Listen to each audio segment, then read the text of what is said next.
We're using an execute as a spammable. What is going on? Well, stick around as this is nuts. Hey guys, it's Dan, and welcome back to Unified Gaming. Now, in this video, I want to share with you the Beamplar. This is a Magicka Templar PvP build for the current patch. As the name suggests, it uses Radiant Oppression as our spammable. That's right, the OP execute ability as a skill we can spam constantly. And by God does it hit hard. As with all of my build videos, I'm going to go through the race, the sets, the skills, everything you need to know to make this yourself. So do sit back and relax, and if you have any questions then feel free to leave a comment. And if you like what I do here and you want to see more videos from me in the future, then make sure that you are subscribed and you have the bell turned on so you don't miss out. But with introductions out of the way, we're just going to jump straight to it. So starting us off is our race. We are a high elf on this build. This gives us spell recharge, max magicka and elemental talent. The spell recharge passive basically gives us stamina sustain, which is great, but the main thing is when you're using an ability with a cast time or channel time, you take 5% less damage. And as Radiant Oppression has a cast time on it, we actually do get this all the time. So this is really helpful. If you are not a high elf, you can make a dark elf and be very effective. If you find that you need more sustain, however, a Breton or Argonian is a great option. But all in all, the race isn't too key on this build here. As for the stat page, you can see this is the unbuffed stats. I'm going to quickly just buff up so you get an idea of what we actually have with some buffs on, okay? So we have 5,400 spell damage. We do have 600 on a set, which is 6,000, which does get buffed by sorcery, so about 6,300 spell damage total. If we use a Berserk glyph, that goes up to 6,700 roughly, so loads of damage. We have 13,000 penetration nearly, plus we can use Major Breach for even more. We then also have 28,000 health and magicka, so we have lots of stats, and we have almost 20k stamina. Our magicka regen is at 1,055, but with two of the skills we use, Channeled Focus and Elemental Drain, we do get effectively an extra 800 magicka recovery, so that does really fix that. And as for defense wise, we have 20,000 spell resist and 13,700 physical resist. Now, if you add a defending trait, this would go up about 3,000 roughly, so this would be obviously higher. But to fix that again, as you can probably gather, I use Vampire, Stage 3 for the Undeath passive, as well as the extra mitigation we get from being a high elf using the spell recharge passive. So all in all, stat-wise, we are in a pretty good place. You can probably tell though that this is not your 1vx build for sure. This is more sit in a group or with a duo and spam executes till people die. That's pretty much it.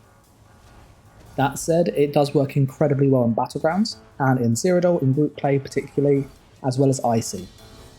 I have 32 points in magicka, 32 in health. I then use the Achnok Mundus stone, and as I said earlier, I am a vampire stage 3. For those consumables, we use Bewitched Sugar Skulls. This is health, magicka and stamina, and is the best food in the game for this kind of playstyle, and you also get health recovery. One thing to note, which is in the champion points, all the way in the craft is a rationer passive. This increases the duration of food by 30 minutes if you get this, and you only need it on when you eat the food or consume it. So if you find that this is too expensive, that could be one way to help save you some money. And you could always use just tri-stat food, like crown food for example, spring load, not spring load infusion, sorry, the long thin pastry, that kind of stuff. If sustain is too low for you though, you could choose to change a glyph later on, or you could change the food and use Witch Mother's Potent Brew, or there's the magicka version, which I forget what it's called, but there's a gold one. But that there is the food. We are also using double dot poisons on this. You can use anything you want here, but they're just as placeholders. Now for the skills. On the front bar, we are using Live in Dark, Degeneration, Honour the Dead, Aurora Javelin, Radiant Oppression, and Meteor. On the back bar, we have Channeled Focus, Elemental Drain, Race Against Time, Purifying Light, Ritual of Retribution, and Practice Incarnation. I'm going to quickly buff up so you can see just the tooltips and the values, so you get an idea. Living Dark is 3,600 health per hit, Degeneration is 20,000 dot, Honor of the Dead is 12,000 heal, Aurora Javelin 7,000 damage, Radiant Oppression is 13,000 in 1.8 seconds, and Meteor 16,700. Damage wise, Radiant Oppression scales up even higher if people are low health, so this becomes quite crazy damage. Just as to what they do really quickly, Living Dark snares people who hit us and heals us, so this is great against melee people trying to kill us. Degeneration is a really nasty dot. It also gives you Major Sorcery. We then have Honor of the Dead, which is a big burst still, and that does refund part of its cost. We then have Aurora Javelin, which ignores people's armor, and it does loads of damage. There's also a stun as well. And then, as we said about Radiant Oppression, we use Meteor as a ranged ultimate. You can change this if you prefer, but I like this. Back bar, Channeled Focus for the armor buff and the Magicka that we get for free. Elemental Drain for Major Breach, so it's more damage. And Magicka Steel, so that's really helpful. Race Against Time for Major Expedition for movement speed, and Minor Force for more damage. We also get CC and snare immunity from this when you cast this, so you can't be like immobilized, but you can be stunned, so it's still very useful to have. We use Purifying Light, which lets us copy damage. This goes up to almost 20,000 fully buffed, which is great. We then have Ritual of Retribution, which does damage around us, meaning we can chuck out this on the floor, sit inside it, and do the beam. What's also really good is in the current patch, if map heads come to us, this will pull them out of stealth. With that said, it will be changed next patch, so just do take that in mind. And then Practice Incarnation, which is basically the Olno button when we are fully buffed. You can see that that has a tooltip of 10,000 every second. You also proc the Light Weaver passive, which gives you 33,000 spell and physical resist, which basically puts us at armor cap when we use this ultimate. So it's a really good Olno button. So that's the skills, what they do. If you want to change anything up, Living Dark can be changed as a flex spot. I would recommend using Vampire's Bane, which is the morph of Sunfire, or you could try Dark Flare for a bit more burst, but it's not needed in my opinion. As for just what you want to do with these, your spammable and damage skill is Radiant Oppression, Aurora Javelin is your stun, Purifying Light is a burst skill to help just get them lower health. If they are a really tanky target, you could just spam Aurora Javelin as it bypasses armor, and thus will get them low, and as soon as they get to about 60% health, that's when you beam them and they'll die really fast. So that's the skills. Now if you like what we're doing here, then make sure that you do like, and more importantly, you are subscribed, as many of you are still not, and I'd hate for you to miss out on what we've got planned. For the sets though, I'm using Mechanical Acuity, Wrath of Elements in the back bar, Scourge Harvester, War Maiden. I'm going to go through each piece now and just tell you what it does and the traits and so on.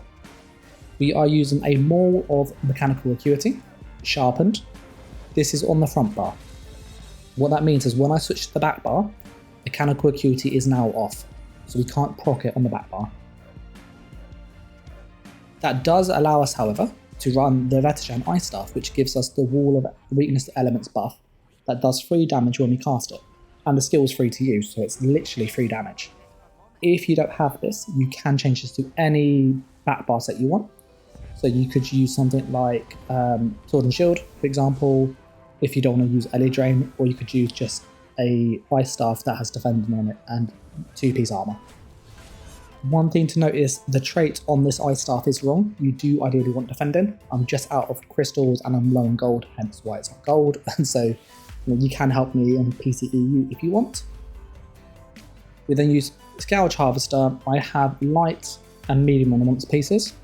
In the ideal world, I would have heavy and heavy with this setup. So I'd go 5 light, 2 heavy. I then have War Maiden on the chest, the waist, the hands, the legs and the feet, and that's only because I have mechanical acuity jewellery. So I've got purple jewellery all infused. If you have a War Maiden jewellery, which I would recommend, you go 3 War Maiden jewellery and you just swap 3 of the pieces from the armour to mechanical acuity.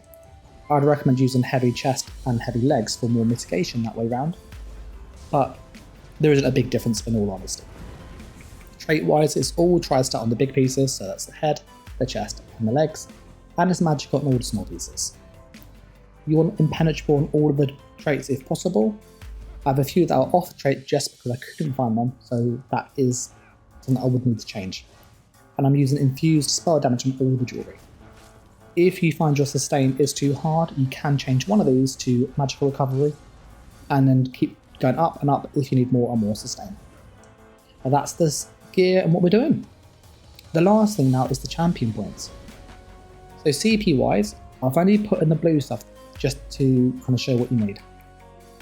Deadly aim will buff the beam. Sorry about that. So deadly aim will buff the beam. This increases your damage done with single target attacks by 2%. Master at Arms also buffs the beam, as does Thaumaturge. So you get a 10, 20, 30% boost on that beam, which is amazing. You can then use a 4th one of your choice, something like Wrathful Strikes, something like Duelist Rebuff is also really great as well. For the red ones, it is personal choice, but I would recommend Rejuvenation, Hardened, Juggernaut, and a choice is up to you, but I'll go Bastion for the final one. This will mean you do more damage to shielded targets such as sorcerers, so that's really helpful. And for the green CP, it's real personal choice, but I really like Steed's Blessing.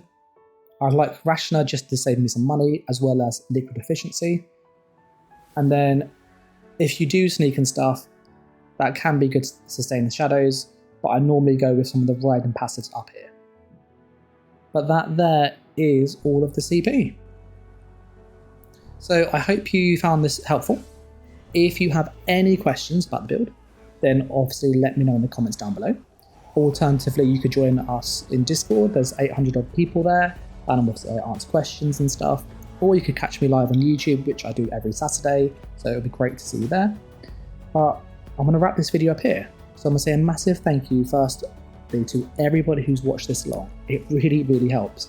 And if you do like what I do and you want to see more from myself, then do make sure that you subscribed. It really helps. And equally, liking and commenting and sharing is just as useful.